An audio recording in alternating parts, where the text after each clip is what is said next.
Hi, this is Dr. L, and I'm going to talk to you a little bit about antibiotics and also antibiotic resistance. This first video will be just about antibiotics. We'll talk about what an antibiotic is and how they basically work, when do we take them, where do they come from. And then in a subsequent video, we'll get into the idea around resistance and new antibiotic discovery. So antibiotics are chemicals that inhibit the growth or replication or outright kill bacteria that are replicating within the human body. So we are taking antibiotic chemicals orally or by IV or injection, somehow internally, in order to kill a bacterium that is causing us disease through its infection. Most antibiotics are made by one microbe in order to kill another microbe.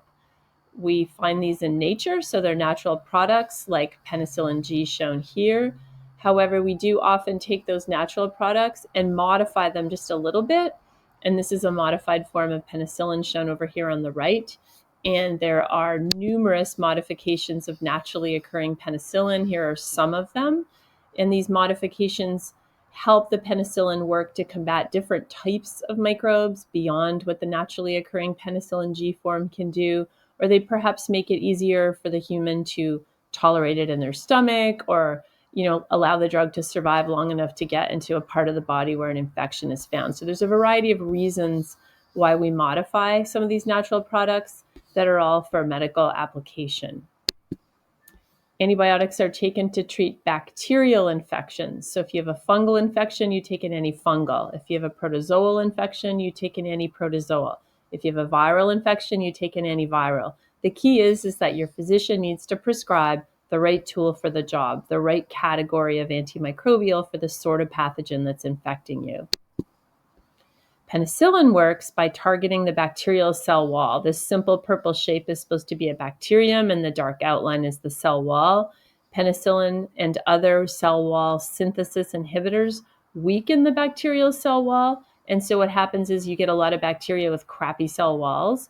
And when they're in the human host, they're subjected to water stress. It's called osmotic stress.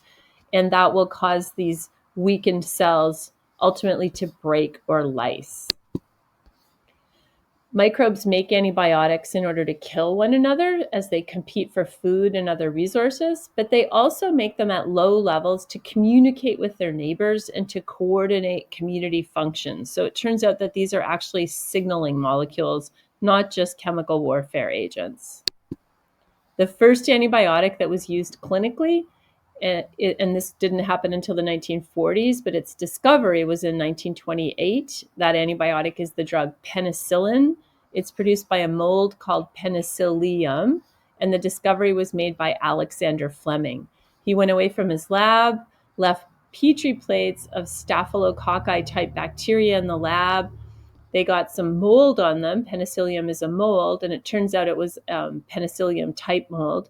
It grew, and when Fleming came back from his vacation, he saw this zone of clearing, and he surmised that this colony was producing a chemical that was killing off these pathogens. And he repeated the experiments, and you can still do that today, and you get these zones of clearing where the antibacterial is like being secreted by the mold, and it's killing off the bacterial growth all around it. Many of the microbes that are found in soil produce antibiotics, and soil is a great place to look for new antibiotics. This isn't a new idea. Selman Waksman back in the 1940s came up with the idea of screening soil microbes for the ability to produce clinically useful antibiotics. In order to be clinically useful, an antibiotic has to do two things. Well, actually, it has to do one thing and then not do another. So it has to be really good at killing the pathogen and not good at all at killing the host, the pathogen being the bacterium in the case of antibiotics, and the host being you or me. So here's this poor fellow. He's infected with a bacterium. He's got a lung infection, which is known as pneumonia. We want to kill off these little bacteria shown in green in here, and we don't want to harm this human host. And this idea is called selective toxicity. It's actually not hard to find chemicals that will kill bacteria. That's super easy. What's hard is to find a drug that will kill bacteria and not kill you or me. And that's tricky. That's the so-called magic bullet of good selective toxicity. So what we have is we have lots of different antibiotics out there that are clinically useful. Some of them inhibit cell wall synthesis, like penicillin, which I explained earlier. Some of them affect the enzymes that bacteria have that we lack, and therefore, if you can inhibit those enzymes, you can harm the bacterium without harming the host. Some target bacterial protein synthesis, bacterial cell membranes, or DNA synthesis. All of these things in squares all around are essential functions that bacteria need to be able to do in order to live and to replicate. So if we can screw up their ability to live or to replicate, then we can harm them. And if we can do that in a way that doesn't harm the human host, then you have a good candidate drug for clinical use. They can be broad or narrow spectrum. Broad spectrum means they act on a wide variety of microbes. Narrow spectrum means they act only on a few or maybe even one. For example, rifampicin works on an agent called Mycobacterium tuberculosis, which causes TB, and it doesn't particularly work on other types of bacteria. So this is some of the terminology around this area.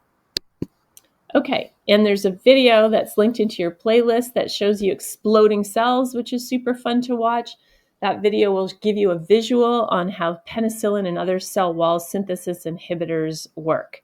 And I'll close this video and then we'll move on to other topics.